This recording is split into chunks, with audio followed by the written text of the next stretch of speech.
am a shorter blonde female, and at the time of this story, I was 15. I was a freshman in high school and had a friend named Gino I was super close with. More of a brother to me than a friend. Gino was a junior at the time and a varsity football player, so as you can guess he was in pretty good shape and could be intimidating if needed. It was a Thursday and Gino asked if I wanted to get dinner that evening after school, then see a movie. I said yes and told him I'd meet him at the theater around 6:30 so we could eat before the movie that started at 8 p.m. He obviously drove at that time but had to do some stuff after school, so I asked my mom to drop me at the theater to meet him. Fast forward to 6:30 and my mom drops me off at the theater and leaves. Gino isn't there yet and I get a text from him saying he was going to be a little late and would get there around 6:50.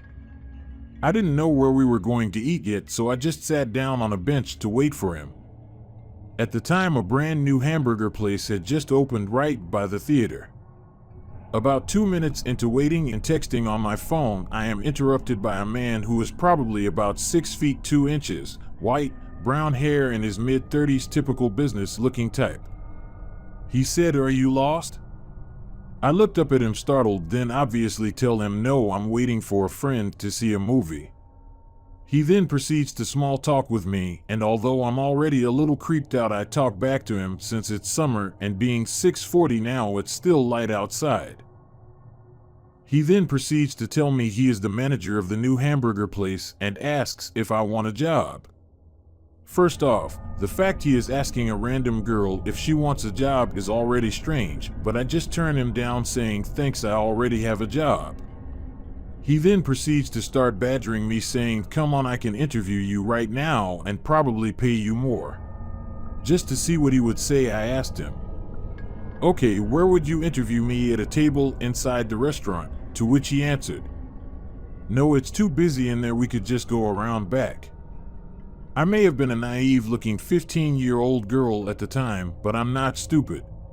I told him again thanks for the opportunity, but no, hoping he would leave. Nope. He now proceeded to tell me that he was actually in town with some friends and that he was staying in a nicer city in the state. He asked if I wanted to go party with them tonight and said that I could stay for the weekend. Clearly by now I know this guy is a creep, so I told him I was 15 and couldn't go out partying because my mom would kill me. Maybe he just thought I was older. Still nope. He continued to press me on it, saying to just tell my mom I was staying with a friend, and kept asking me to walk over to the parking lot where his friends were so he could introduce me. By this point, I'm standing up trying to think of ways to get out of this situation. By the way, there's at least 10 people around since we're in public at a movie theater, but do you think one person noticed this 30-something-year-old guy creeping on a 15-year-old? Of course not. At this point, I noticed the man was getting a little irritated. He was almost demanding I just go with him to meet his friends. I wanted to get away from him, so I just said, "Sorry, I think my friend is here," and started to walk away when he grabbed my wrist. Not kidding, this creep literally grabbed me in public like no big deal. He started pulling me all while saying I was going to meet his friends, when thank the stars my friend Gino miraculously comes walking up.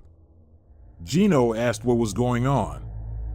The man drops my wrist and in a rude voice goes, "Who's this?" So from being scared, I said my boyfriend, hoping that if he hadn't already, Gino would get the clue that something wasn't right. The man gave me an evil glare and said, "I thought you said you were waiting for a friend, not a boyfriend." At this point, Gino pulled the tough guy act and started asking the guy what the hell he wanted and to get the fuck out of here. The man, without arguing, just power walked away towards the back of the burger place, acting all pissed off. Gino wanted to chase after him, but at that point I was shaken up and really just wanted to see our movie. Needless to say, I never saw the guy again, but to this day I think about what he wanted. If I was naive enough to go with him, would he have kidnapped me? I have no clue, but seriously lucky I wasn't stupid enough to find out.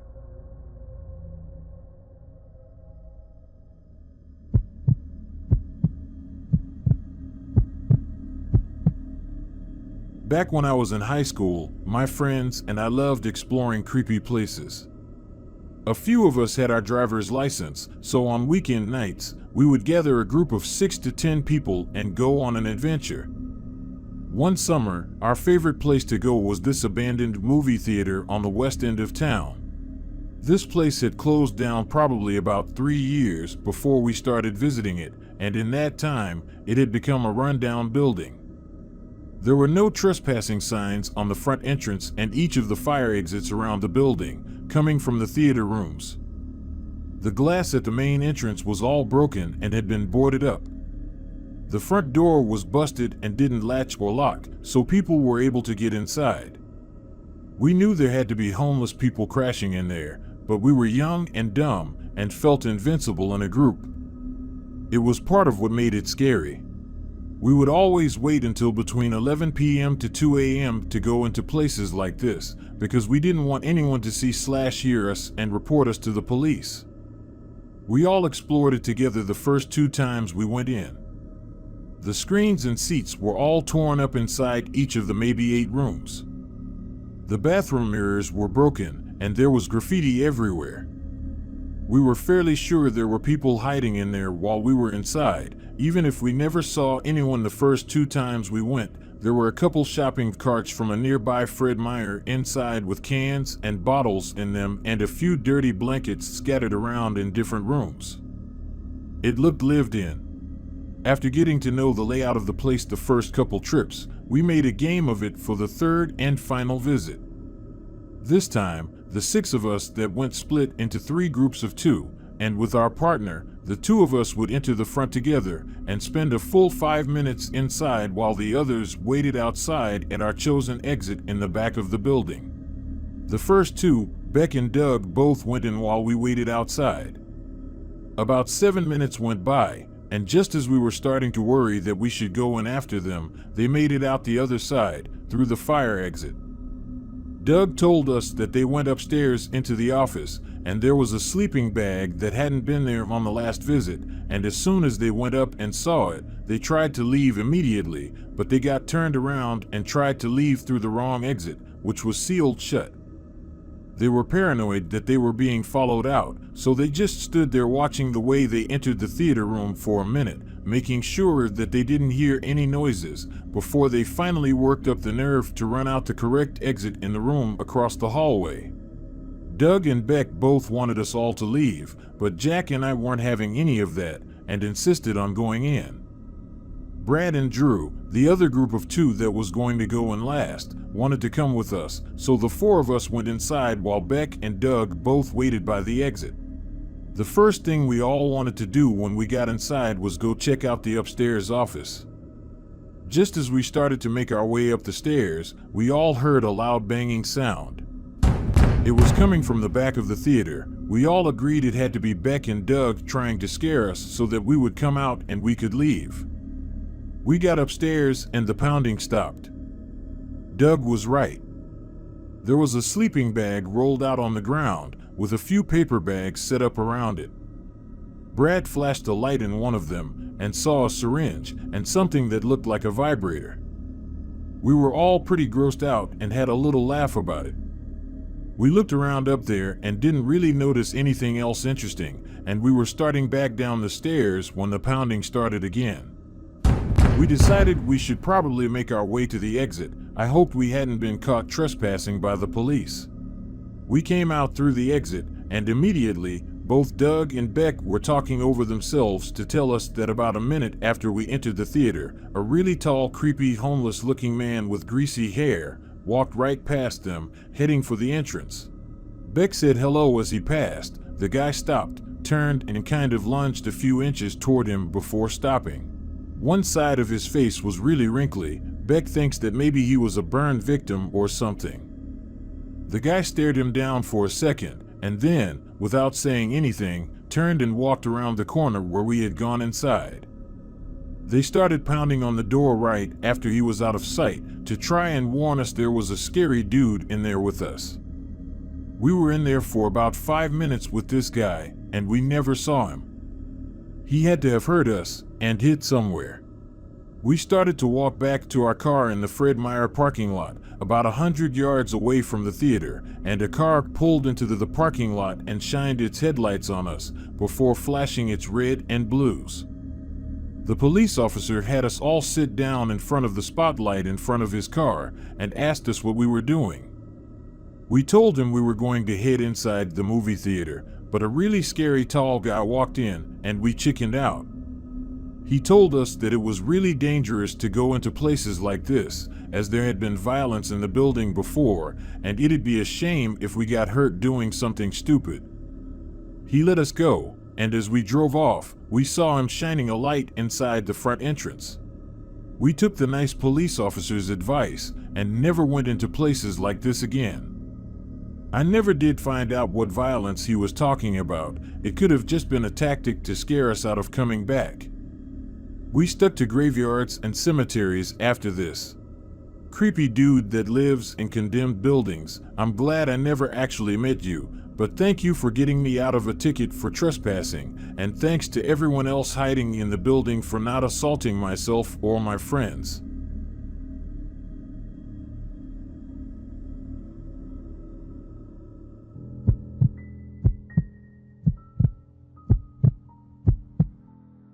Back in high school, my friends and I would love to go to our local movie theater that was situated inside of our shopping mall. We usually traveled in big groups, but this time it was only my friend Alex and I. We picked a late night showing of some obscure movie, I can't recall the name because this happened years ago, and arrived on time to find our seats. Since the showing was late and the money wasn't a box office hit, the theater was empty. We situated ourselves in the middle, where we could get a perfect view of the screen. Strangely enough, a couple that arrived late decided to sit on our row, with only 2 seats between us and them. My friend and I exchanged confused looks and then shrugged it off, figuring it was solely because we had prime viewing seats. As the theater got dark, things got a little weird. The woman of the pair kept looking over at us every few minutes. The first few times, I figured she was just a nervous person and adjusting to her surroundings. Yet, maybe an hour into the movie, she kept the pattern up. She wasn't even discreet with her staring because she'd turn her head completely towards us. I could see her entire face. I still see it in my head today. I nudged my friend and told him about the girl staring, and he whispered that he'd noticed too. At this point, I was feeling very anxious and almost wanted to leave the movie early. My friend didn't want to though, so I decided staying with him was safer than leaving alone. Throughout the movie, the girl continued to look over. Every now and then she'd whisper something to her counterpart, but he himself never looked over. Once the movie ended, I grabbed my friend by the arm and told him that we should get going because it's late. He followed suit as I sprinted out of the theater. Once we were out, the halls were empty because of the fact that barely any films played towards the end of the night. I was about to say something to my friend about how the couple next to us freaked me out, but they ran out of the door seconds after us. I was freaking out on the inside, but decided to try my best to keep my composure. My friend was definitely aware of them closely following us out of the theater, but he isn't the type to be confrontational, so we just sped walked to my car. Once we got in the car, my intuition told me just get out of the parking garage as fast as I could. I saw the weird couple make it to their blue car, which was on the same parking garage level of us. That wasn't surprising because the entrance to the mall is on that level, so everyone parks there. I sped out of the parking garage and drove towards the main street. I told him to keep a lookout and see if their blue car was following us. He looked back and said the coast was clear. I felt so relieved. Now, we were the only ones on the main highway because it was late at night and we live in a quiet suburban area. Then, a few minutes later, a car came speeding up from behind and flashed their high beams at me. My heart started to race. My head just told me it was them. I asked Alex if the car was blue, and he said he couldn't tell.